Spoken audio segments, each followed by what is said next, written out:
is the third Wispfire Wisp Dev stream, and we've had 2 already. The first was about the... What are you looking at? Logo. It's a logo in my face. Then just go a bit to the side. The first dev stream was about new content for Herald Book 3 and 4, because we're really hard working on that to release it to you soon.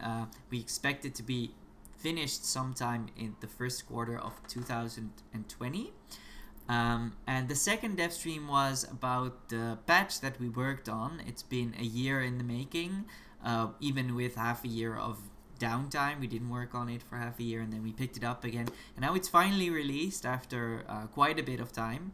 And we thought it was really nice to do this format of, every Thursday coming back to you guys and talking about what we're up to, what we've created for Wispfire, the projects that we're working on, but also what we think of being active in this industry, because and I'll get to that soon, we've kind of shied away from doing a lot of online streaming stuff in the past. We did some dabbling in streaming, and that was fun, but I can't say we had a regular schedule back then. We just did it whenever we felt like it. But right now we decided that every other Thursday we're going to talk about issues that we find important and stuff that we've been working on. So I'm Roy. I'm the narrative designer and lead writer at Wispfire. I'm also co-founder and business director. I'm Bart, creative director officially. I do all the tech stuff, basically. All of it. All of it. Most of it. Almost. I'm at least responsible for it. Yeah. And I program the tools, and I steal the tools, or I program them, whatever is most convenient. Mm-hmm. And I make sure that we can make this game. So if something is broken, if there's a bug, tell me and I'll fix it. Mm-hmm. Well, it's June 6th, which also means it's June, which is Pride Month. And in the last stream, as we told you, we actually were trying to find donations for another company I work for, which is called Games for Diversity, to do a video games... It's a foundation. It's not a Yeah, it's a foundation, sorry. I constantly keep forgetting that. That's in Dutch, I just use the same word for company, but that sounds weird if you don't say that. So the thing is, and we've gathered lots of money. We had a lot of donations, but it was a lot of fun. And we did a video games pride boat this weekend. And in the the theme of community, I would love to show it to you, because I think it's really unique, and it's something we've been working on. It's the second edition. The first edition kind of failed because I'm not saying it failed, but we had some issues with the design. Well, it was a lot of fun, but we had some issues with a lot of the design of it when we got the wrong boat during the day. I mean, I'm really happy with the first year, but we had some problems with getting the right stage and the right design, and we had some rough things that we were working on. And this year we did it again, and this went completely smooth. Like, everything that went wrong last year went completely right, and I think this is every year we're going to do it better. So I just wanted to show it to you because it was cool. Okay, let's see if we can get audio on it. I don't hear anything. Is there audio on it? Audio on it? Oh, there's no audio on it. Well, that makes sense. Okay, then I'm gonna maximize it, and we're gonna show it on the stream. Let's hide ourselves. Yeah, we can talk. So no audio. So it's just images. Like we the company Games for Diversity really wants to promote more diverse. This audio. Yeah, I forgot that this has audio, but maybe it's a bit loud. Actually, I think it's not streaming. It doesn't stream it. Oh, I don't know why, but our setup for some reason has no desktop audio. We just do it like but this. We'll do it's it like fine. this. But we have another video that has audio. That's why I asked it. Yeah. Okay. we'll get to it. We'll get to it. Well, anyway, Games for Diversity is a Dutch company. I'm saying it again, foundation. A non-profit. A non-profit foundation that tries to improve the visibility of diverse game characters, but also developers and gamers. Gaming in general, especially a few years back, it's getting better, was very, among the common public in the Netherlands viewed as a hobby of, straight white nerds in their basements. And nothing against those people, but we wanted to show that there were all kinds of people playing video games. And that's not only good for, the visuals of, or the visibility of game companies, but it's also good for the art form and for the industry, because what very few people know is that a lot of housewives and mothers and peoples of all walks of life really play video games and are part of this industry. And this video game boat wanted to show that. So Pride itself is a huge community. The thing that I like the most about Pride is that it, with the city, is an entire sort of huge party where everybody can be itself, and it's kind of the best sort of form of a community back then. You feel like you're super connected to everybody who is celebrating Pride in the city. And going from that, it's sort of the feeling that you also want in online communities. You want to have people be part of your product, essentially, when you trying to make video games, because you want to get them on board and you want to make them feel like they're helping us create it in a way. I'm adding the audio. Oh, you're adding the audio. Yeah. Sorry. So what I'm very confused is why the audio is why our OBS has seemingly forgotten all the audio sources. It's weird, but oh well. Carry on. They should be back now. Mm-hmm. Okay, so while Bart's working on. Is it working?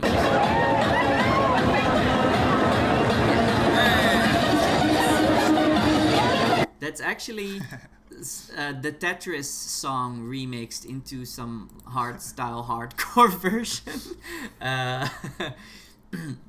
But yeah, what I thought was really interesting was to do these streams again to build a community as well. And for these streams, we've actually launched a Discord channel. Server, sorry. Yeah. No. ADR Hayes says, make more ship puns. How? We're all in the same boat here. Oh, I'm so sorry. Oh god, I hate that. That was terrible. I know.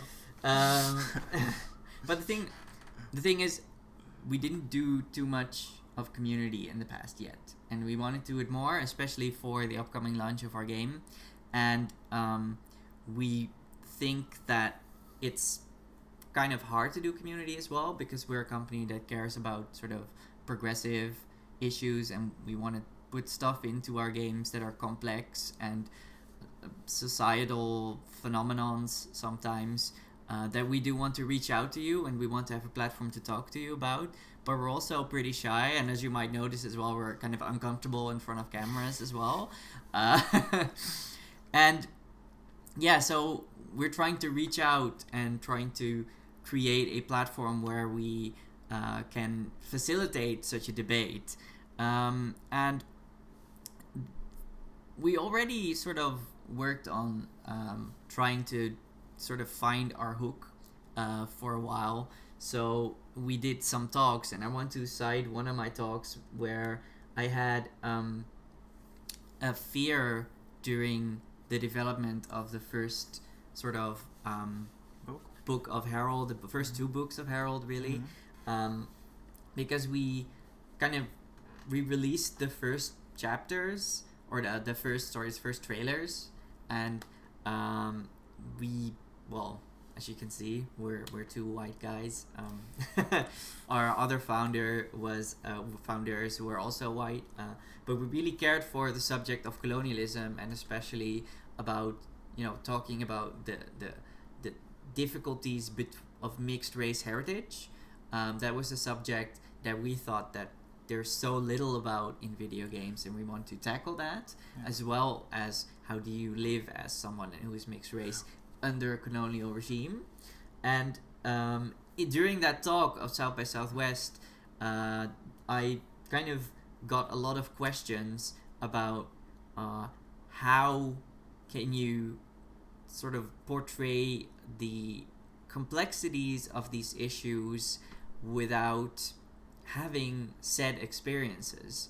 And I was a bit afraid, so like I kind of wrote that down. It's like we wanted it was a question that we were walking away from ourselves as well, and we had remembered that during a really nice podcast actually about this subject, there were also people who were a bit skeptic about our approach as well, and that stemmed from the fact that we were white and we're coming from a country that was very predominantly white, and there was nobody on their team back then that had that background.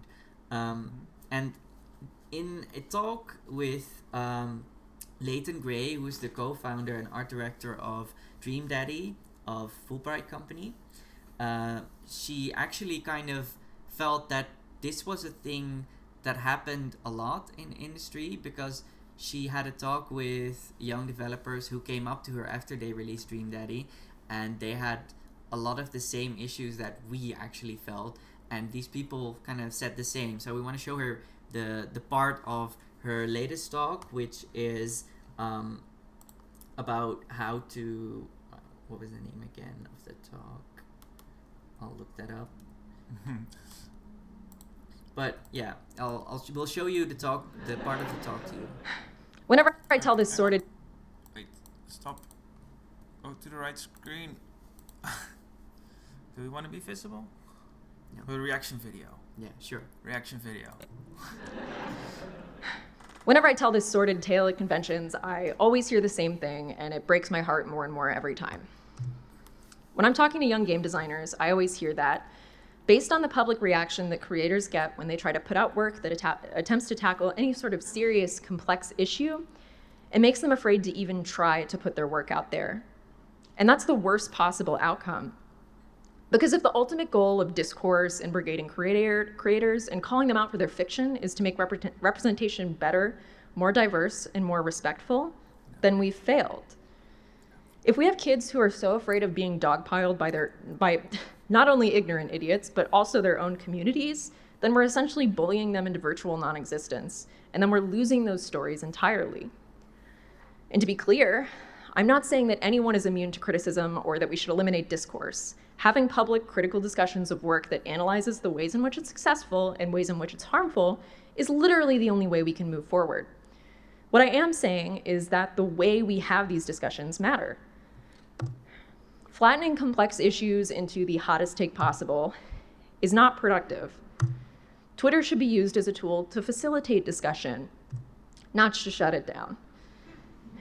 And like any tool, it can be used for good and bad. You can use a hammer to build a house, but you can also use it to smash someone's kneecaps in, metaphorically. Part of learning how to do better is by admitting that you don't know what you're doing. Part of maturing is having space to fail without getting canceled. And part of learning about yourself and about others is to explore the shades of gray between black and white, and by wading into the things that you don't know, together. And there's a lot of value in work that fails. It's a collective learning experience rather than a personal one. But we shouldn't be robbing ourselves of opportunities to get better just because we want to be capital R right. And unfortunately, marginalized creators making work about their own experience that is messy or dark or imperfect are disproportionately targeted, not only by the ignorant shitheads we'd expect, but also by their own communities. And to be extremely clear, I do not mean this is like a both sides are just as bad thing at all, because that's a stupid and dangerous rhetoric, and that is not what I'm trying to say. So that's not what she's trying to say. No, but you should watch the whole talk because this is just a short part of it that we selected. It's called "How Indies Can Cope with Being Terminally Online." It was she presented it at GDC this year, and it's a really good talk. So go watch that after this, I guess. Mm-hmm. It's 30 minutes long. It's not that long. It's a must-see for any indie developer who feels like they have to somehow deal with the online. Anyone who is on Twitter should watch it. Probably, yeah. Everybody who wants to. Anyone who has opinions on Twitter should watch that video. And who has opinions on any platform online. Because the issue we had and we faced continually is we have to have our face out there, otherwise people won't know our product. We do not have the means to hire big marketing firms to do that job for us. And we wouldn't want to. No, we wouldn't want to either, because that's not the type of company that we are. We really want to present ourselves as a small indie development company that stays independent and thinks about certain issues and talks about them. But it's a lot easier to write something down on Twitter, on Facebook, on any of those platforms, but doing it live, facing you, and I think that's a way more sincere way of doing this, because we can't meticulously curate everything we say, and it makes us more human. Do you agree with that? Yeah, I think it also kind of goes to the core of why we started Wispfire, which wasn't to make games as such, but to tell certain stories, and we want to stand for those stories. I think ideally we would like the stories to sort of tell themselves, to sort of let the work speak for itself. That would be the ideal thing. But if no one sees your story, then it's not going to do anything. So we have to put ourselves out there as well, which can be scary, especially if you talk about a subject that people can disagree with, and with good reason they can disagree with it. Also with bad reasons, but also with good reason. But we're convinced that those discussions need to be had. That those are important. That our voice too should be heard. And also because the thing that that's sort of the accusation that you get is you are making a story about the other, about a mixed race person or mixed race people as a group, and you're telling their truth. But what actually is behind Wispfire and behind Herald especially is that we wanted to talk about a society where people of different skin colors, groups live together, which of course super relevant to us because we live in that kind of society.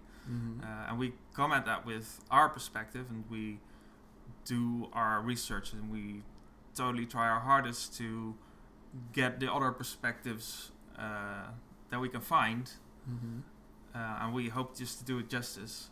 Yeah, well, one of the most important things that I learned from being online and trying to formulate my opinion in a community and trying to create a community around that was also that the stories that we tell with Wispfire are not the definitive stories of a certain minority group or a certain person that's portrayed, but they are the stories of the individuals that we created for those stories, and they're a take on a subject by us that can be valuable in and of itself, even if you are not specifically part of the group that you're representing. We're not trying to tell universal truth about any group of people. We're trying to present a situation or different situations that have their parallels in real life, and that we want people to think about it. We want, especially, I think from our own perspective, especially white people, we want to think about what we are presenting and see what it is, give the other perspective, which I think we are sort of well placed to do because we also come from a white perspective. So we kind of know, okay, this is how we look at it. This is how we learned to look at it differently. Maybe we can bring other people on that journey as well. Yeah, you kind of, this is kind of weird, but you're also trying to use your whiteness in a way to get other people on board and saying, look at these people, they're cool. But at the same time, you're also being accused that you're not really representing them because you are not them. So it's this thing that's constantly sort of battling each other, which is quite interesting. So Cardboard Bubble asks, are you not afraid to end in a filter bubble?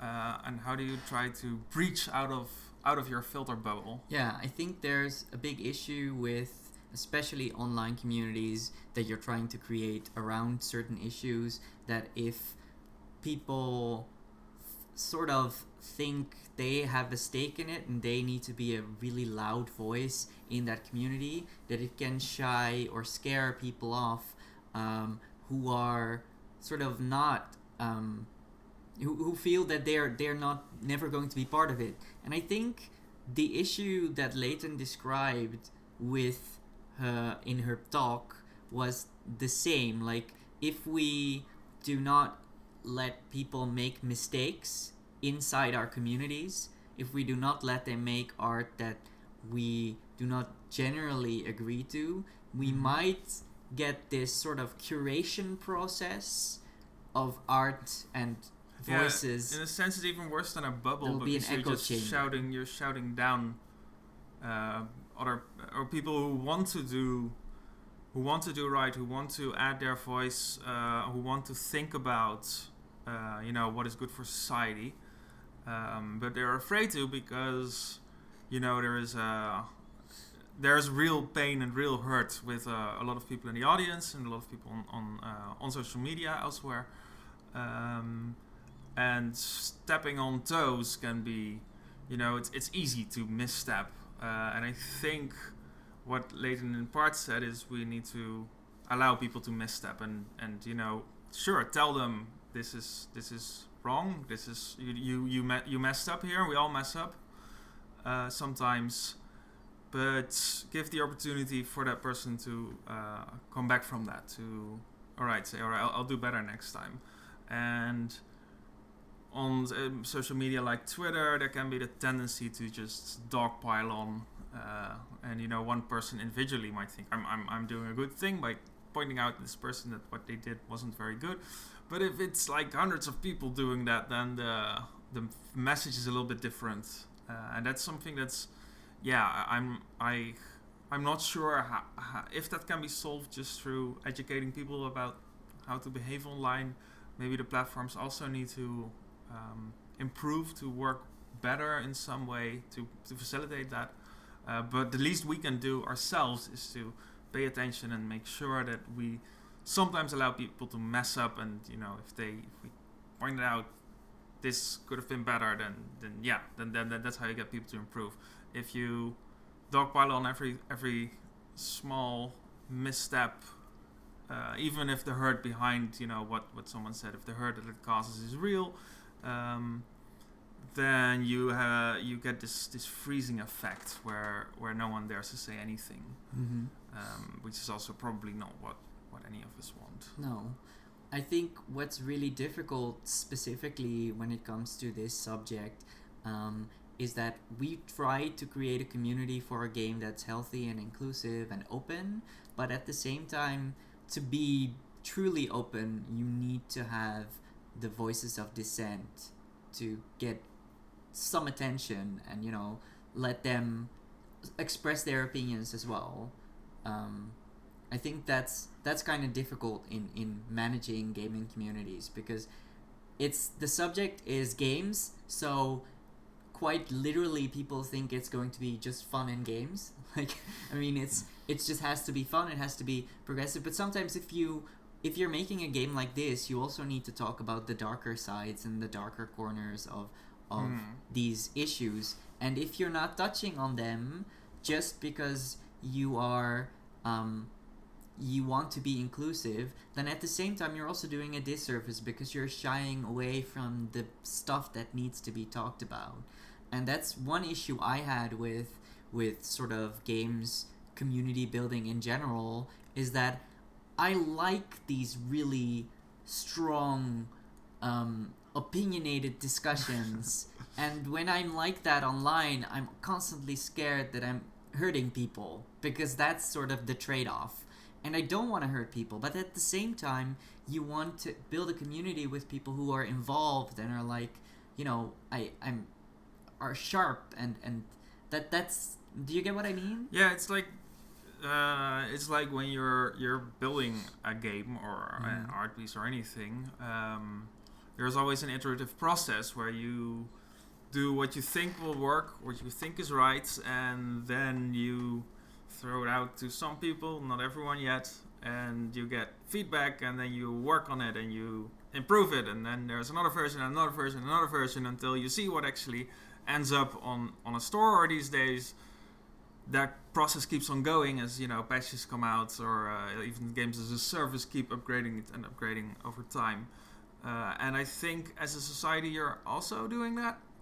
So if we don't vent the opinions, if we don't talk about the opinions, then there is no way to sort of grow and see where things go wrong. Mm-hmm. And sometimes, of course, some opinions have been thoroughly tested and found to not work very well for society. Yeah. So there's always we've tried fascism. Unfortunately, it did not turn out very well. No. Let's not try that again. We can safely say that that's a bad idea. Well, the thing is, like, when I was learning a lot of things about game development that I expected I would know because I come from a theater background and a lot of things were similar.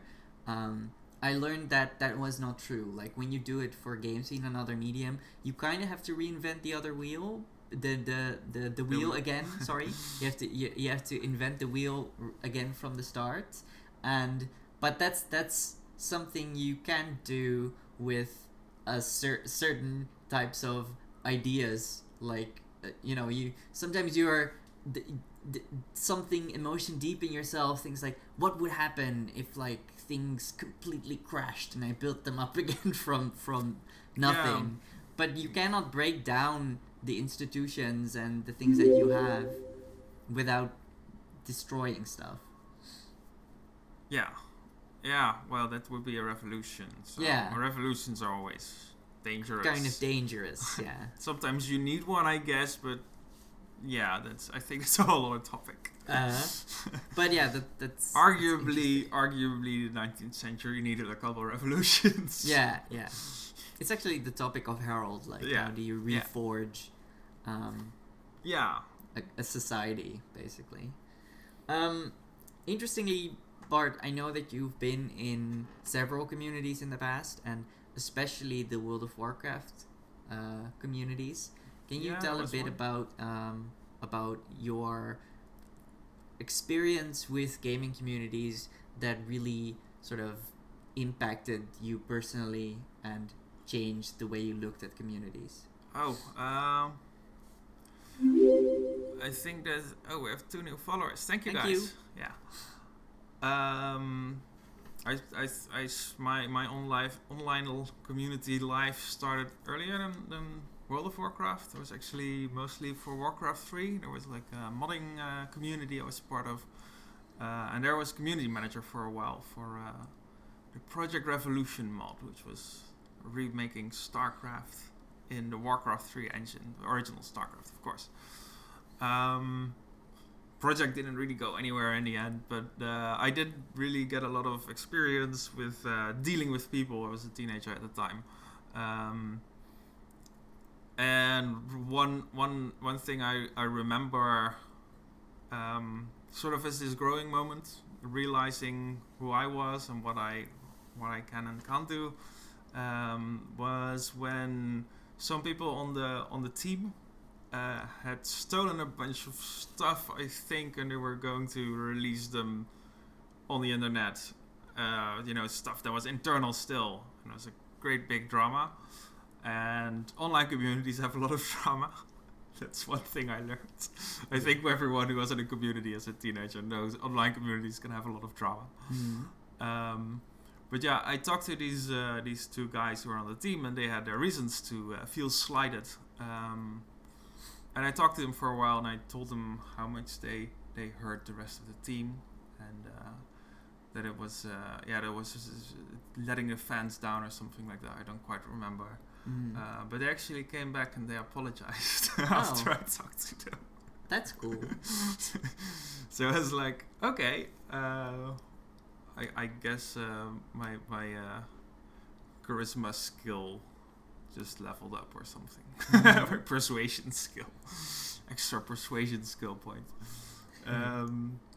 But yeah, that was, I think, an experience that I also thought, alright, where I already thought people can mess up and you can't just throw them out of your community and hope for the best, because they'll just end up somewhere else and it won't help anything. So in World of Warcraft, which you were referring to, at some point I started a guild, really just for socially and because I was interested in running a community again, I guess. And in this guild, if you were in a Warcraft guild, there's often like, alright, there was this thing where you have the guild bank and people can get stuff out of it, but that stuff has some value because you can also sell it on to other players. And one of the problems you have as a guild is if people get a certain level of access, they get access to this bank and they can just take out stuff and sell it. And it's not usually, there's rules against that. And many guilds I knew where I was in myself earlier before I started my own would have dealt with that with like, alright, you're banned from the guild, you're never coming back.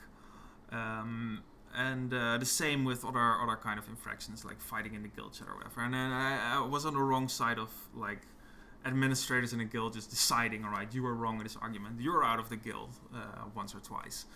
And that was like not how I wanted to do it. And of course, bringing my earlier experience with me, I set up a system of fines. So if you did something wrong, I actually had a list of, the kind of infraction that it was and a certain price. And I would put those players in a certain rank in the guild that said, you can't talk. I would send them an in-game mail saying, you've been sanctioned for this and this. We've seen you to get this and this from the guild bank. Approximate value about this plus a fine. Pay it and you're fine. You're okay to come back.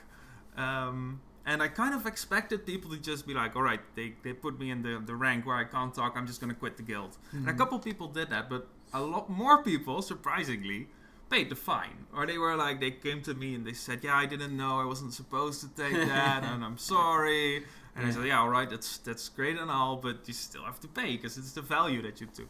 And there was this sort of remedial punishments in my little World of Warcraft society. I took it a step further later on when I actually I used the calendar function that's in that game, where you can people can sign up or say I'm not coming to a certain event, and I used that to institute a democratic system where people could vote on guild rules. And sort of my own rule was I'm not getting involved, and it was very hard for other players to understand. They were like, yeah, but this person clearly did something wrong. Why are you not doing anything? I would say, yeah, well, that's there's no law against it. Get a law passed, and then we'll do something about it, which was interesting. But what I find really interesting about this thing is like we talked about how you want to experiment with societal structures, and that's actually what you can do within video games. Yeah, definitely. Because you did. Another game I played for a while, EVE Online, is obviously known for it, and known for this awful, almost Randian universe where everyone is backstabbing everyone. But I tried to create a nicer society, and it worked for a while, I think. Until the players decided that for the lulz they would elect a dictator and give them all the power. Yeah. So that's for some reason does happen a lot in video games. my beautiful society murdered itself a little bit. Are these video game societies models for real society, do you think? I think they're a good teaching tool and training ground for young people to get involved and see what does it mean to run a society, what does it mean to have rules, to have authority, to have force, who should be allowed to have force. So yeah, for that I think, we worked with two models. One was the force, authority and force were all in my hands and that of one of my best friends, certainly at the time my best friend, is still one of my best friends, and we had all the force and we decided who would be fined or whatever. That changed when we went to the democratic model, and they said, all right, the power is in the hands of the people. We did have a rule, I think, against we did not allow any homophobia or racism or anything like that. That was the core. Our founding document, what's it called? Our constitution. There was a constitution of the guild that had rules against, even whatever you do, you can't do certain things. Yeah, there was a Bill of Rights. Yeah, there was a Bill of Rights. Okay. So that was really fun for me as an experience, in just seeing how this kind of stuff works. But do you think that when we create communities as an indie game company for our games, as any company for your product, that you're creating a tiny version of a society where the credo is the product and the its followers are its consumers, or because that sounds a bit disgusting in a way. Well, any community needs these sort of structures. And I think when we look at what we talked about earlier with Twitter and the kind of debate that it engenders, and of course now I don't know if you read, but YouTube has banned a lot of accounts, extreme right-wing accounts, or banned them. Yeah, I heard and demonetized what's his name? It's a right-wing guy who was saying homophobic stuff and had his "Socialism is for fags" T-shirt that he was selling. Oh, yeah. And I was like, what the hell? YouTube? Why are you allowing this? And they demonetized him. He's like, all right then, I guess. But you see, now the authority lies with YouTube. All the authority and all the decision power and the rules that YouTube has set. And YouTube has to have this kind of rule book and laws that you can. So in a way, any community has to have these kind of rules and this kind of society. I think for a community like ours, it can be pretty minimal. Like the one we're trying to create. But there is always the question of force and freedom, which is something I find fascinating. Something that's also in the game, I think. Yeah. Which Herald is really about. Yeah, true. I think that's something why we find this subject truly fascinating, also very daunting. We've worked on Herald. We know how incredibly difficult it is to create sort of a healthy community, because our game is about creating a society where everyone can live together. Right. Macro and micro. Yeah. Maybe we're just afraid to, because we know how difficult it is, and it's a huge responsibility. But we do want to get in there and see if we can do it like we're right, I guess. Another aspect of community specifically that I dabbled in when I was younger was a creation aspect. Social platforms provide the options to share user-generated content, and not a lot of people know this, but I was one of the most active users of the first Sims game on the Dutch EA website, where I made my own stories, where I took pictures from houses that I made and characters that I created, and let these characters play out their stories, and I would write horrible fan fiction with my own characters. But the thing was, what I really liked about it was that you could get, you had the game, you could play the game. It was just you always play the game, but you can make screenshots of your house, and when you felt like it, you can, upload your playthrough basically, and, just embellish it a bit with an actual story that I made up, because nothing usually plays out as you want to in Sims. That it's just usually it turns out in the someone in the pool with no yeah ladder. and the social services coming to get your baby and stuff like. But the thing is, what I really liked about that is that they offer you a tool to create something that you can share with the community, and people can get to come together about that and discuss about how did you do that. And I think that's a really nice part of having a game community for a game that has this kind of opportunity. And that's something that's quite difficult for a narrative game, because technically we don't want people to share all the footage of every playthrough of our narrative game online, because a lot of spoilers and content are in there. So if there's anyone out there who got sort of ideas for us to experiment with what we can do as a narrative game company for building sort of a place where we can use input to create or develop stuff, but at the same time we don't have to share everything. Do you see any sort of options for that? I think you're running into another problem there, and that is that of authorship.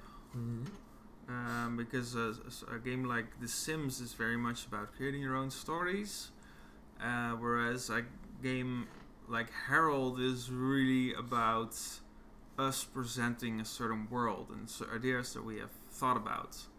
Now you could go into fan fiction and other forms of co-creation, fan art, that kind of stuff.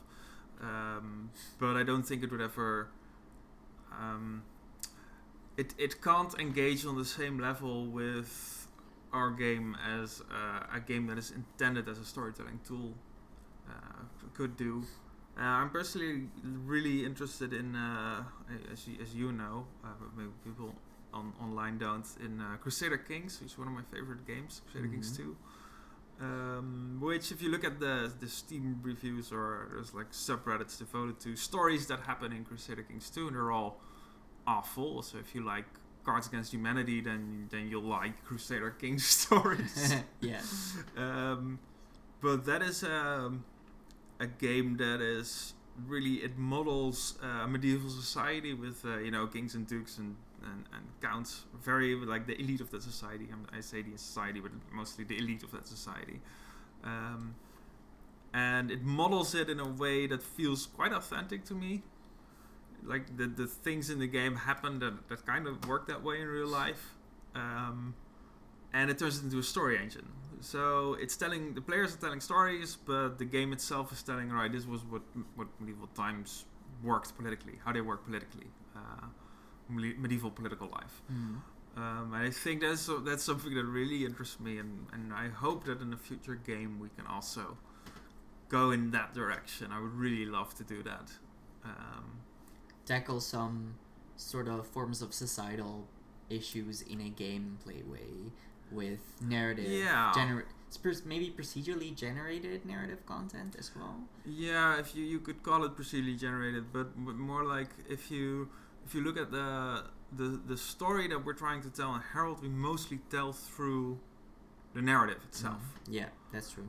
Whereas Crusader Kings tells a story through the story that the game developers want to get across, or at least that they manage to get across. It's told through systems, existing systems. It's a system that tells the story. So there's two levels. And Herald also has multiple levels of storytelling, but none of them really... Well, there is player input, of course, in the choices that you make and how you perceive Devon. But through abstraction, Crusader Kings manages to just make that a lot freer and gives it a lot more possibilities, and it's kind of, it just creates a kind of sick humor in it, which I wonder if you can also create these stories less cynically, because the game makes you very cynical about humans for sure. Yes, it does. Yeah. And I wonder if it can also be done non-cynically, but the system the system is I think interesting. There's a lot more systems that can be explored that way. I think actually it does it the best of the Paradox games. The strongest in this kind of storytelling way. Mm-hmm. Yeah, what I really think is hard for such a game is writing dialogue, and I'm a writer. I'm a narrative designer. Yeah. I like dialogue, so I'm still looking at sort of ways to create dialogue for games that feels natural, but is not bound to a specific time and place in the game, because that basically pins it down a lot, where the moment you make it procedurally generated, the timing's off, and a lot of you lose control, of course. Yeah. So that's but I find it really interesting to see if we can sort of mix these two and see if there's a way forward. It would with definitely be very fun. I think. It would be really fun. Back to the subject of community. Do you wait? What is the? Do any of our watchers have an opinion? Would you like to play this kind of game developed by Wispfire, where there is a system that is perhaps a system of oppression, or a political system that exists, and the actual stories that you create are created against the backdrop of that system. So you have two levels of content. One is your experience as the player, and the other is the story that the game is telling, which is one of how such a system works. I wonder if anyone in the chat might want to chime in. Yeah. Does anybody think this is a really cool concept? Because it's something we've been thinking about quite a lot, actually. We want to break out of the linear structure, even the multilinear structure, and see if there's a way to do this. Yeah, it sounds complex. That's true. It is very complex. But I think Crusader Kings managed to do it. What is the Reigns? Reigns also manages to do it at a certain at some level. But perhaps it is a little bit. Thinking about it, perhaps it is a little bit. Well, we're very deep into this material, into this kind of how narrative structures work and how these systems work. So perhaps it's hard for us to talk about it at a level that's understandable for people who are not quite as well versed in the subject matter.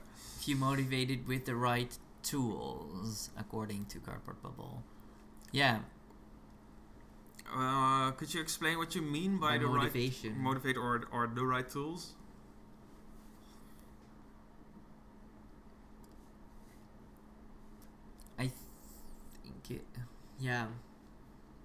I think the main issue that I encountered with a lot of these games was that you want to build characters, and characters only become skin deep if they consist out of generic sort of descriptions, and most of the time they are generic descriptions that you get for these characters, and they have a sort of changing motive, and then it turns into a story because you have a character with a motive, but that's it, and there's no sort of journey that explains those motives.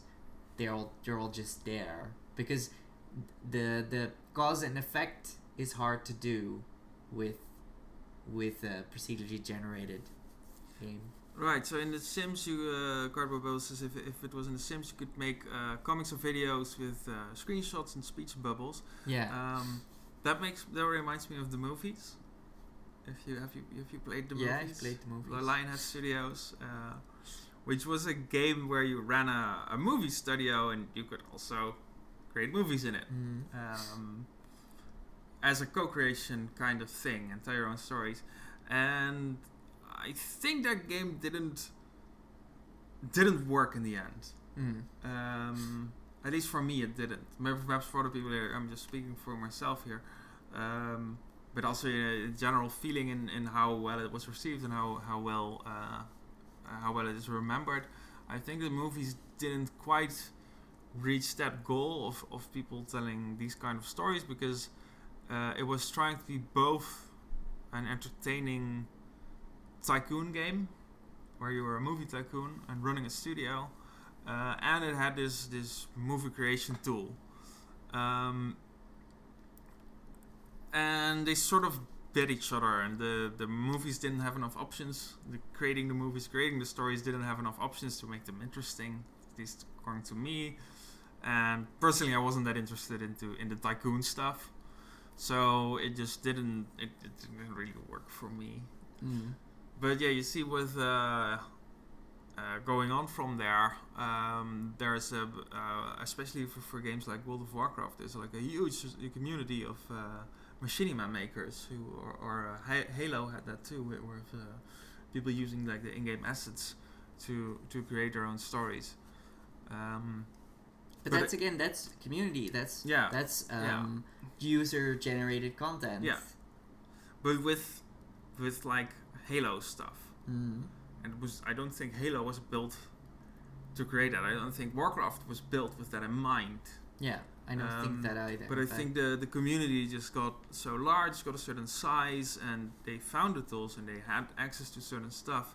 There was just this dynamic going on between the people playing the games and creative people also, who wanted to do something with their love for the universe that was presented to them.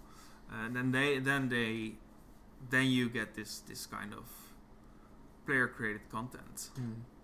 I'm curious if people who play indie games, what they want to be part of a community, why they want to be part of the community of that indie game, because I generally have a lot of experience with larger communities of larger games, but I want to be involved with indie games because I'm a developer and I want to know how they do specific things with Unity or with storytelling or with art.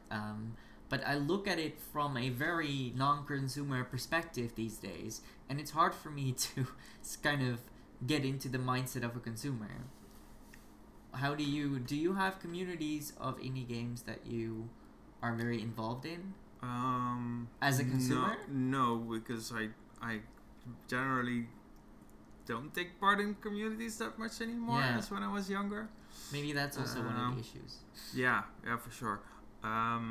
I just don't. I find I don't have that much time. I am part of. I also teach at the university. I teach game design and game tools, which comes down to Unity, the game engine. And I've created a Discord server there for our students, and that's turned into a nice little community. But it's kind of it's a little bit forced because you say, all right, you're welcome to the course. This is the Discord. You have to be on it because we put stuff there. So that helps in a way. But it's also, it does create a level of a community between students, with students sharing stuff they found, links, tutorials, nonsense as well, of course, projects they've done. And I think that's really cool to have that kind of community. It's way better than not having it, for certain. Well, speaking of Discord, we recently opened our Discord channel up. We had a Discord channel just for alumni of our internships, but we now opened up a Discord channel, and I'm posting it now. It's there. You can join us if you want to.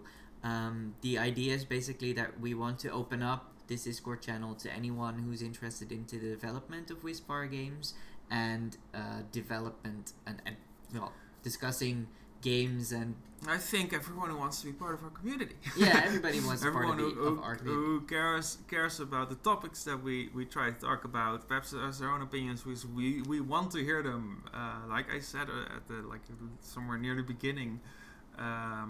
We go looking for multiple perspectives on the topics that we make games about, and we want to hear those views. We want to hear if you don't agree with the way we did something, respectfully, please.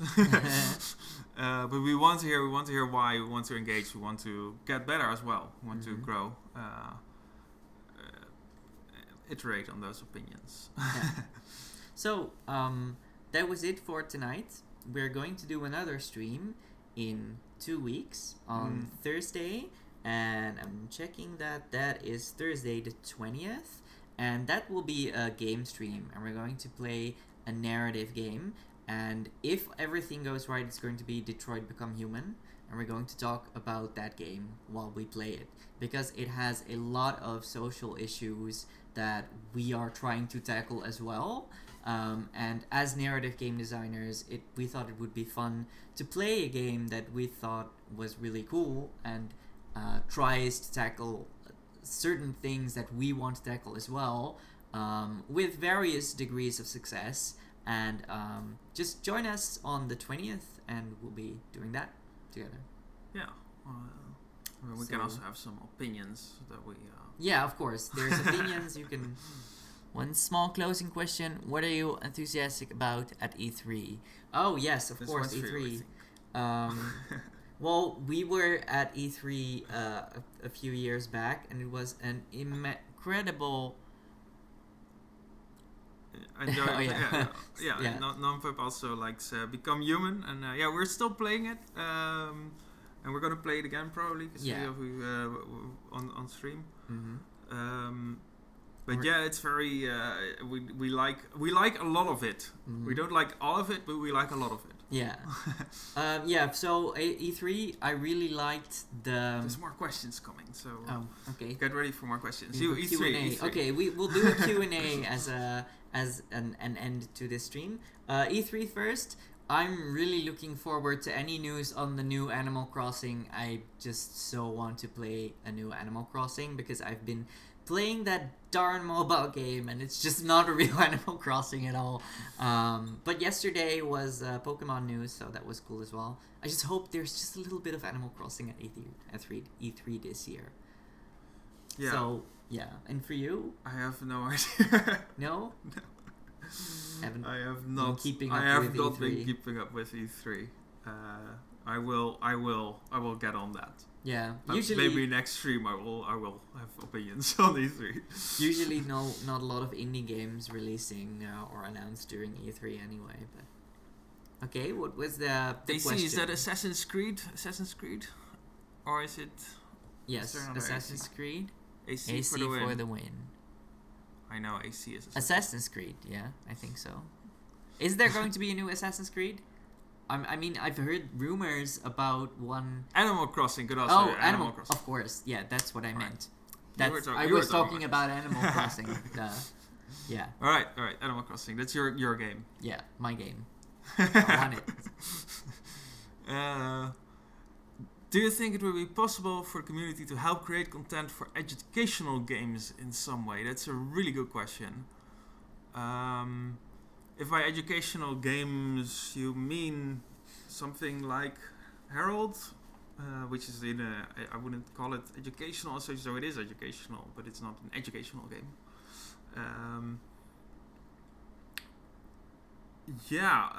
I think that's a question that we are also asking. Mm-hmm. And I hope if we, when we are talking about what game we're going to create next, and that is something that's definitely will be on our minds.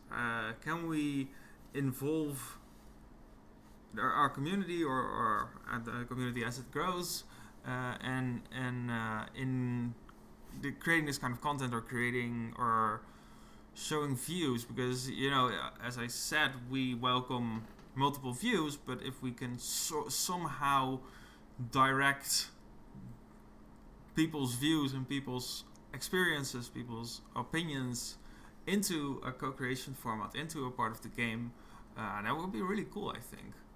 I had a teacher in high school who basically kind of had a design by committee when it was about his teaching courses, in a way that he would ask every week to the students of the class, what do you want as a subject next week? And I think gaming communities, if you have a platform that's flexible enough, can provide in something like that, where you can basically ask your users what type of subject do you want to learn about, and then try and work to incorporate that in the game. If you can create a flexible system that, for example, is a story that you can sort of create settings for in a procedurally generated environment, I was thinking about that a while back. Like, could you simulate? I'm not even sure. Does Crusader Kings, for example, simulate specific eras of history and let you play with them? As in, like, what would have happened if not for sure. Germany did this, but France? No, that's really a big part of the game. It's okay. So basically, what I like, example, I was very fond of. I like underdogs, generally speaking, and the biggest underdog, at least in an earlier version of the game, it's been buffed up a bit now. Was the Africans, sub-Saharan African countries, and if you worked really hard and were really lucky, it was possible to break through with a sub-Saharan African nation and create an empire in North Africa that would be powerful enough to take the war to Europe. That's cool. So I conquered most of Europe with my my Ghanaian empire, the Empire of Ghana. So yeah, that allows this kind of. It allows that kind of thing, but I think that's cool. But because if you can create sort of a how do you say kader? A framework. Boundaries, frameworks or boundaries within to move, then you can basically say this game is about history. We're going to create settings, a boundary where specific kind of events will take place, and you can invite a community to help shape those boundaries or help shape the rules of that universe if it's flexible like that. One thing I can think about is the new Assassin's Creed, well, not the newest one, but the one before that, Origins, had a mode where you could basically go on specific tours across the world. Educational mode. The educational mode, and you could like go through all of the world and follow specific themes, and then you would get sort of information and explanation of scenes in the game that were about ancient Egypt. But what you could of course do as well is, like, if you're a history teacher, let someone make a world where the teacher can design the route of where he wants to go and where the way in which you go across go through those lessons would be really cool. Yeah, that's possible. Aida says, nice time to plug our research since we are talking about this stuff. Anyway, yes, I have the link ready. That's a good idea. You talk. I'll post the link. Okay. Yeah, so we're actually also really sort of involved with doing research. We're a narrative game company, and we wanted to team up, and we have teamed up with Utrecht University of the Arts to do a narrative research. And during this narrative research, we are trying to find out how we can improve the mechanics of interactive storytelling games. We cannot say too much about the contents of this research, but it is to improve sort of like the mechanics of playing interactive narrative games, because they're still based around Harold. They're still based around Harold. It's not quite as out there as the stuff we just talked about. Yeah, it's still based around Harold. With Harold, basically, we created several new features that we wanted to test, and they're going to inform the current books that we're working on, book 3 and 4, and everything we make after that. And everything we make after that. Yeah. So if you sign up with the link that we just posted, you will get an email in the coming few days with a link towards the package, the demo. You can download it, and then you have to fill in a questionnaire, and we'll just update you whenever we have a new test. And a test plus questionnaire only takes you 30 minutes tops to finish. It would be really cool. All the data will be collected, and the scientists and researchers of the Utrecht University of the Arts will look at the data and compare it.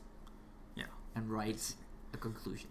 Okay, so Pokemon Sword or Shield? That's a very good question. Sword. I mean, I hate legendary. Well, I hate both of them. Like, one of them is like this weird dog with a knife. The weird dog with giant manes, and the dog with a shield. But I was thinking, like, is the sword like part of his body? Or is the sword a sword that's in his mouth? Because I don't get it anymore. Do you? Does anybody? I don't know. Does he have a thing, elongated thing growing out of his mouth that's like, bleh, no, I don't want to think about that. But still sword, because I love swords. We have a question about our vampire game. How you get to... What is the question? Do you want to know all the different endings, or do you want to know the cheats? These are my students. My students are on the stream. Oh. The different endings of the vampire game. Do you want to know how to get to the endings, or do you want to know what they are? How to get to the endings. Oh dear. Yes, what Aida said, if you partake in the research, at the end of the research, you will get a free key of Herald Book 1 and 2. I won't forget that. How do we communicate we should make a channel on the Discord for the vampire game. Yeah, we should. Yeah. Maybe we should for all our games. We also we plan to do a post jam release, which would fix the actual game mechanic, which wasn't quite how we intended it. We didn't do it yet because life got in the way, I guess. Yeah. But we should do that and update it on our Discord and have a channel. And probably the ending will be slightly easier to get the perfect ending because it was very hard now. Yeah. Well, so, but what was the question? Like, how to get to all the endings? Yeah, but we didn't give context about that, so maybe people are watching who don't have no idea about our vampire game. We joined the Vampire Jam a few weeks back. Wait, I think it's I think this will work. Forgive me if it doesn't. Yes! Yay! I set it up last time. Yes, that's the game that we created for the Vampire Jam. We also live streamed every single game that was made during the Vampire Jam. We finished 4th. I'm really proud of that. It was really cool. There were some really amazing games among that. And you can still download it. It's on itch.io. And you're basically a vampire who's trying to seduce Berlin, a young little boy. the city I have called my home for more than 7 centuries now. A journalist, I was there when the a first... journalist. Nice man. place you've got. And you have to sort of Who would have lean expected in you keep and house in seduce one him. of the towers at And the when Oberbaum you Bridge? lean in enough Very and clever. seduced him enough, you can bite him like a vampire does. Thank you. That is very kind. And I wouldn't that's expect a really, someone that as was young really as fun yourself game. We had a lot to of fun. appreciate There are my five old endings. world style. One ending is when you burn to death. And you really thought it because would of the find sun. you up here? One if you play really well and seduce him. One if you play okay. So like if you don't do all the right answers but you've played okay, you bit him. The other one when you basically wait too long and he will run away because he's afraid of you.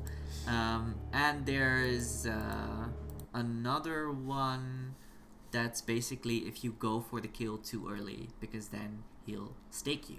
I did not build a volume key into the Game Jam game, so I could not turn the sound lower. Oh. I'm very sorry. Yeah. So what endings did you get? Now I am wondering. Did you already name all the endings? I was a little distracted with Yes, audio. those were all the endings. Yeah, there are 5 endings.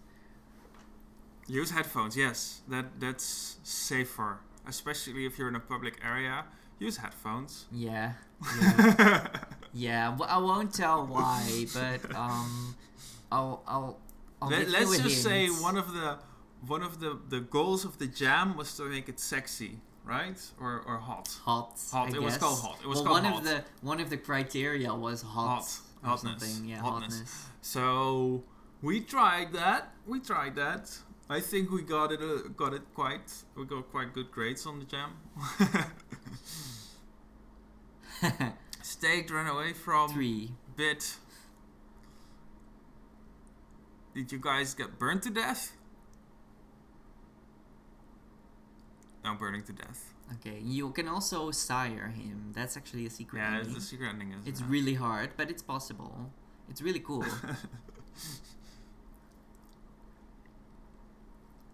can leave it on until it takes a while. Well, That's another thing. So I work quite hard on the lighting that you see in the background, the colors changing as day breaks. But usually when you play the game, you end up like zoomed in like this, and you don't see any of it. There was an urban legend, I would say, about the game that when this little the teeth here, if they turn red, then that means you're ready to bite. yeah. That is actually the post-processing effect of my lighting going on in the background. So it doesn't actually have anything to do with how well you're doing, but because you're in the end of the game, you're likely to have a pretty good score. So your odds are a lot better. That was funny. That was not a bug. It was a feature. It's totally a feature. Yeah. So definitely would do want to make more of these small games as well. Yeah, that's what they thought was going on. If it's Yeah. red, then you're gonna bite. Yeah, it was an unintended feature, but a feature Unintended nonetheless. feature, but a feature nonetheless. Yeah, exactly. So yeah, for anyone who have already bought, because the Militiadis, you bought the game, Harold, already, and you wanted to. If you Yeah. can if you get an extra Yeah. copy, you can give it away for You sure. can give it away if you want to. Everyone gets the copy, and you can just give it to anyone you want. So yeah, Hey, Jere, hello. Hello, Jera. You're just in time for the end of the stream. Yes. Well, we said we still want to do a Q&A. If there are any questions about this subject, the subject was community, specifically how do you Or build a healthy suggestions, community, maybe. or suggestions, or how you build a community for a narrative game like Herald, or a narrative game company like Wispfire. Then now's the time, because Yeah. we're through the content. that And we we're want. just waiting for the timer to go down so that Yeah. they will break and our vampire will burn. I'll put it full screen. Hi now, Pip. Oh, well, I mean, hi, Jia.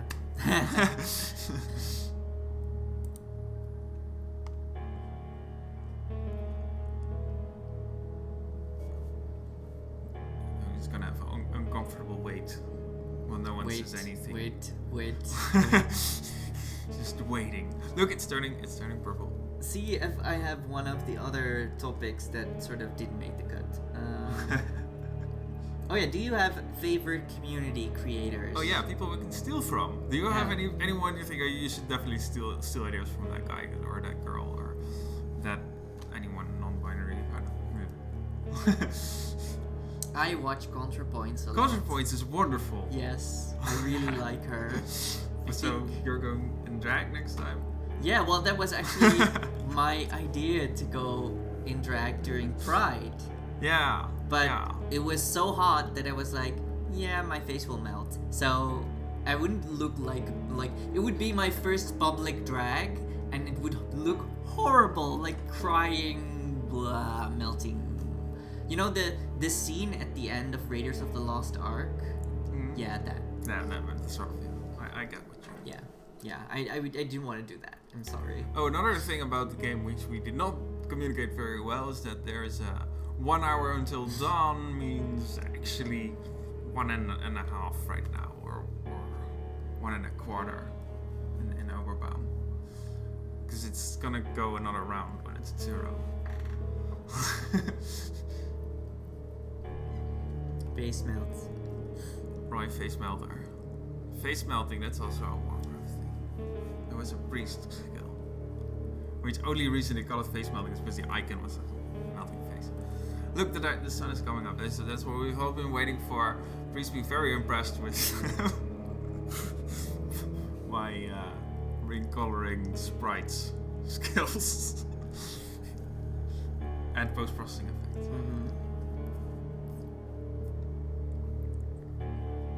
Look at that lighting! Yes. Woo. We're counting down. It's like Halloween. No, New Year's Eve. Sorry. Halloween as well. Well, you know, Halloween vampires. I guess. Voodoo. And oh wait, I'll just show you the red. Yeah, now it's starting to go red. Yeah. Yeah. It's the post-processing. It's the post-processing. Oh no, it's so bright! We're a vampire, we can't deal with this bright.